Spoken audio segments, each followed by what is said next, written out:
드루킹 일당의 여론 조작과 정치인 연루 의혹을 수사하고 있는 특검이 정식 수사를 시작한 지 어제로 꼭 30일이 됐습니다.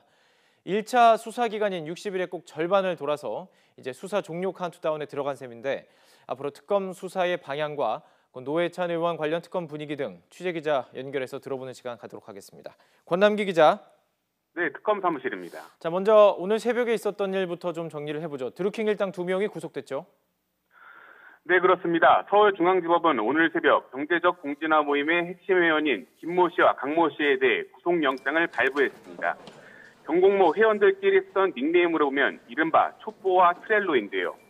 이들은 댓글 조작에 사용한 프로그램인 킹크랩을 만든 뒤 실제 조작을 벌이고 이후 수사가 시작되자 증거를 없앤 혐의를 받습니다. 이로써 허익범 특검은 공식 출범 한 달 만에 드루킹 댓글 사건의 공범들을 처음으로 구속했습니다. 특검 측에서는 수사 한 달 만에 첫 구속이다 이런 성과를 올렸는데요. 앞서서 오사카 총영사로 추천됐던 인물 도모 변호사 영장이 기각됐었죠. 네, 특검팀은 앞서 지난 18일 드루킹이 이끈 경제적 공진화 모임의 핵심 회원인 도모 변호사에 대해 구속영장을 청구했지만 기각됐습니다. 도 변호사는 드루킹이 김경수 경남도지사에게 오사카 총영사로 추천한 인물이기도 합니다. 도 변호사의 혐의 가운데는 노회찬 의원에게 정치자금 5천만 원을 불법적으로 건네는 데 관여했다는 혐의도 있었는데요. 지난 23일 노회찬 의원이 숨진 뒤 특검팀은 노회찬 의원 관련 부분은 공소권 없음으로 수사를 종결하겠다고 밝혔습니다. 하지만 돈을 준 쪽인 드루킹 일당, 특히 도 변호사에 대한 수사는 계속하겠다는 의지를 내비치기도 했습니다. 예. 이 노회찬 의원에 관련된 수사에 대해서도 특검팀 첫날 이 허익범 특검이 직접 애도의 뜻을 전달했었습니다. 당혹스러운 모습을 많이 보였는데요.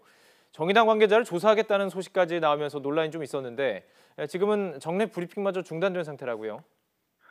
네, 그렇습니다. 그동안 특검은 노회찬 의원을 수사 선상에 올리고 관련 조사를 진행해야 하는데요. 지난 23일 사망 소식이 전해지자 특검팀은 노회찬 의원이나 그 가족에 대해 소환 통보를 하지 않았다는 점을 강조하며 표적 수사 논란을 잠재우기 위해 애쓰는 모습이었습니다. 그러나 이후 특검팀이 드루킹이 앞서 트위터에 올린 협박성 글과 관련된 수사를 진행할 것이라고 밝히면서 논란은 다시 커졌는데요. 당시 특검팀의 브리핑 내용을 직접 들어보시죠. 드루킹과 그 핵심 경공모 회원 또 지금 그 드루킹과 같이 구속돼서 추가 기소된 그 사람들에 대해서 불러가지고 좀 더 조사를 할 예정입니다. 그런 다음에 그 지금 정의당 관계자들에게 확인하는 방법에 대해서 한번 저희가 고민하고 검토하겠습니다. 그리고 그 부분은 저희가 수사에 포함됩니다.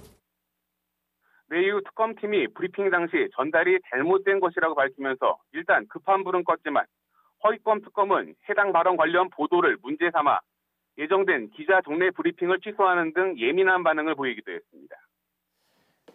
네, 다시 수사 관련 이야기로 돌아보죠. 특검이 예전 드루킹의 변호인이기도 했던 윤모 변호사 오늘 소환하기로 했죠. 네, 특검팀은 오늘 오후 드루킹의 최측근으로 꼽히는 윤모 변호사를 피의자 신분으로 또다시 소환할 계획입니다. 특검팀은 윤 변호사가 드루킹과 함께 댓글 조작이나 정치 관련 활동을 기획하고 실제 진행한 것으로 보고 있습니다.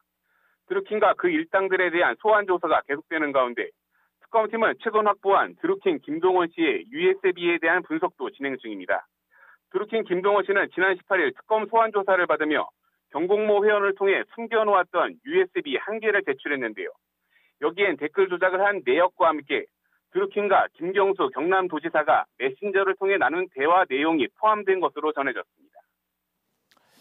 네, 말도 많고 탈도 많았던 허익범 특검팀의 수사 이제 반환점을 돌았습니다. 앞으로의 수사 방향 정리해 주시죠. 네, 지난달 27일이죠. 공식 수사를 시작한 특검은 어제로 수사 30일을 맞았습니다. 1차 수사 기간이 60일 가운데 이제 절반 정도가 남은 셈인데요.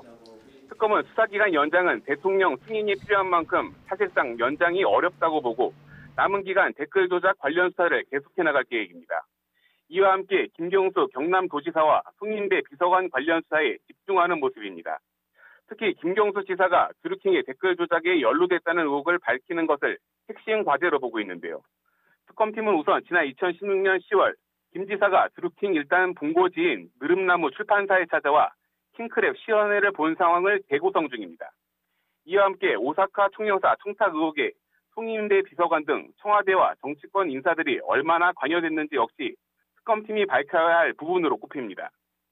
특검팀 관계자는 이제 본류 수사가 시작될 것이라고 수차례 밝히기도 했는데요. 전반전을 논란 속에 마친 특검팀이 후반전 남은 30일엔 과연 어떤 모습을 보여줄지 주목됩니다.